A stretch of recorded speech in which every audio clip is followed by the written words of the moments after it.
खड़ा करते हो शरीर को, बर्फ में गलाते हो शरीर को, उससे क्या भगवान मिलेगा? भगवान कैसे मिलेगा? भगवान तो बोलता है मैं तो तुम्हारे ही बीच में रहता हूं, तुम मुझे नहीं देखते, मैं तो हरदम तुम्हारे साथ हूं। मां तवसा तुंजे मन में, तू गोली वृंदावन में। लोग जाते हैं वृंदावन में ढूंढने, बोला मैं तो बसूं तेरे मन में, मैं तो तेरे मन में बैठा हूं, तू अंदर झांकी लगा के देख, तू ही ज्योत स्वरूप है, मन तू ज्योत स्वरूप है, अपना मूल पछाणे, हर जी तेरे नाल है, गुरमती रंग मां। विकार तुम पूछते हैं, कामना नहीं हटती, इच्छा नहीं हटती, गुरु को बिठाल दो, कामना आएगी नहीं। सरल साधन तुमको रोज बता रहे हैं, गुरु की कृपा बरस रही है, तुम उसके पास आओ, नहाओ। बोला काम क्रोध मद लोभ मोह का छत्र हटा सर से, फिर प्रेम नीर में भीग बावरे। प्रेम नीर में भीग जाओ, प्रेम नीर में भीग बावरे, अंदर बाहर से ऐसे भीग जाओ, ऐसे मिक्स हो जाओ, पानी में मिली जैसे नमक डली। हम राम में ऐसे रम जाएं, ऐसे परमात्मा में रम जाएं जो कोई तुमको पहचान न सके। शिला की बात आती है, एक शिला थी जंगल में, बहुत चमकती हुई थी, और उसमें आकर के सब लोग अपना चित्र देखते थे, जैसे आईने में तुम अपनी शक्ल देखते हैं। जो भी जानवर थे, पशु पक्षी थे, सभी उस शिला में अपना दीदार करते थे। एक दिन किसी ने शिला से कहा, लोग तो तेरे में दीदार करते, तू किसको प्रेम करती है? उसने बोला मैं तो मोर को प्यार करती हूं, मयूर को, मुझे मयूर बहुत प्यारा है। बोला प्यार करती हो तो फिर उसमें फना हो जाओ। तो वो मयूर का ध्यान करते करते करते करते मयूर का रूप बन गई।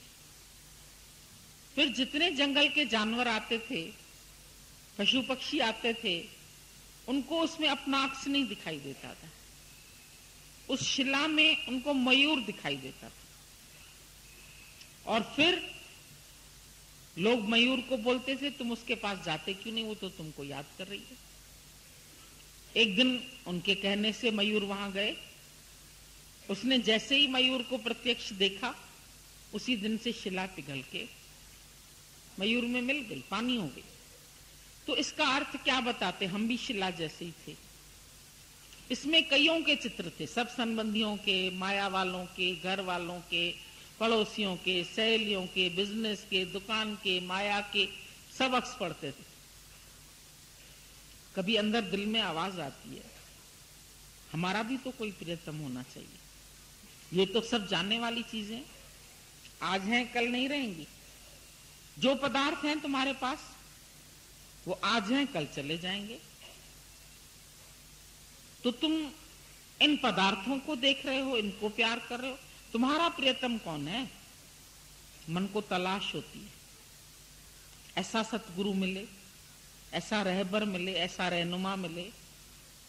मिल जाता है, ढूंढने से नहीं मिलता है, अंदर की तलब से मिलता है। दिल में थी आरजू, पड़े रहा मिल गए।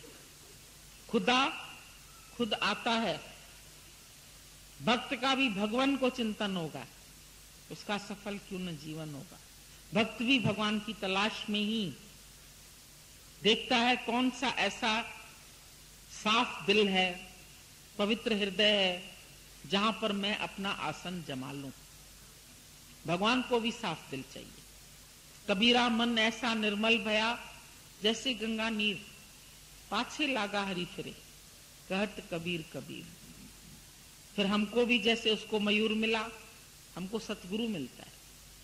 उसके बाद जितने रिश्तेदार, नातेदार, लोग, मायावी, सब देखते रहे ये तो गुरु का रूप बन गई है।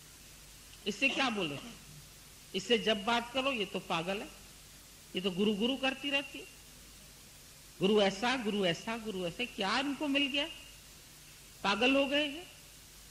मन ठहर जाता है। सतगुरु मिलने की निशानी ये है जहां तुम्हारा मन ठहर पा जाए, जहां तुम्हारे मन की चंचलता मिट जाए, जहां तुम्हारे मन के सब रोग खत्म हो जाएं, जहां तुम्हारे मन से सब चित्र हट जाए। किसी का चित्र दिल में बाकी न रहे, ये मेरा है, ये मेरा है, ये मेरा, चाहे जड़ चाहे चेतन, कुछ मेरा नहीं, न मैं हूं न मेरा है।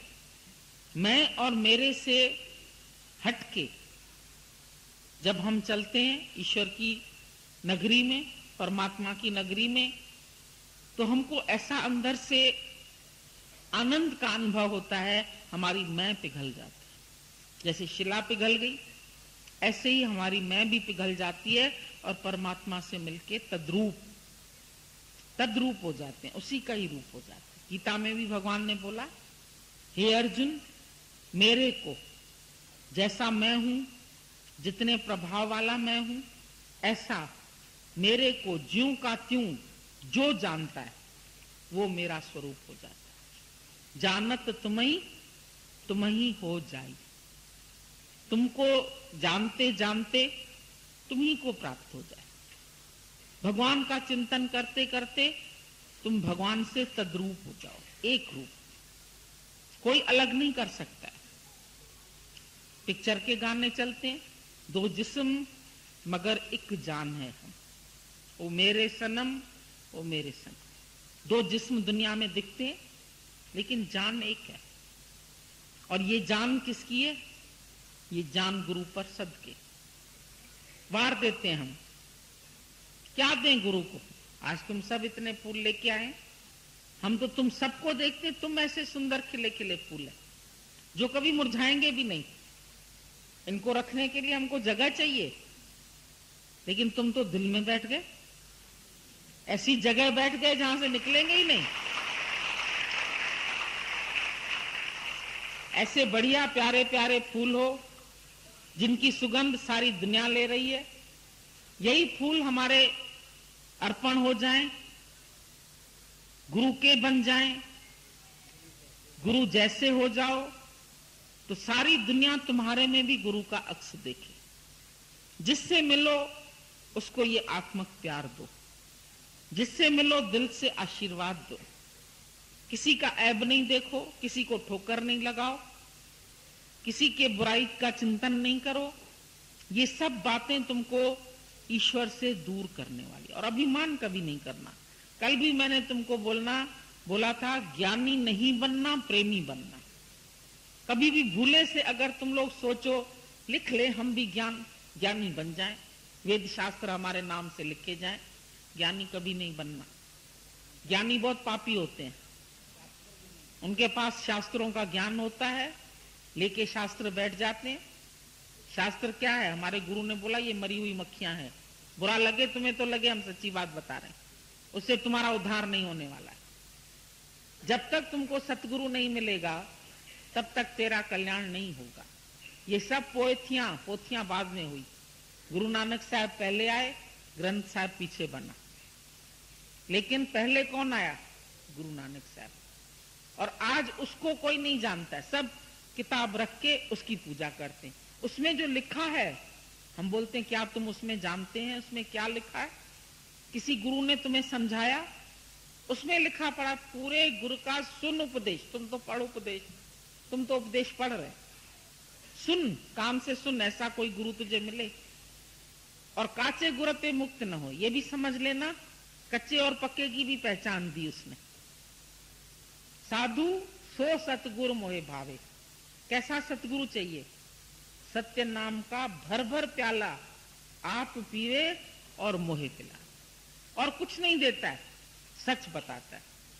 यू आर ट्रुथ, तुम सच है, तुम निराकार है, तुम ब्रह्म स्वरूप है, तुम ज्ञानवान है, तुम्हारे अंदर शक्तियां हैं। ये नहीं बोलता मैं शक्ति का स्वरूप हूं। वो पहले दिन से तुमको आप समान देखता है, अपने जैसा देखता है, अपने अंडर नहीं चलाता। जैसे दुनिया के संत पहले इतने दिन ये करो, इतने दिन कपड़े धो, इतने दिन सेवा करो, इतने दिन झाड़ू लगाओ।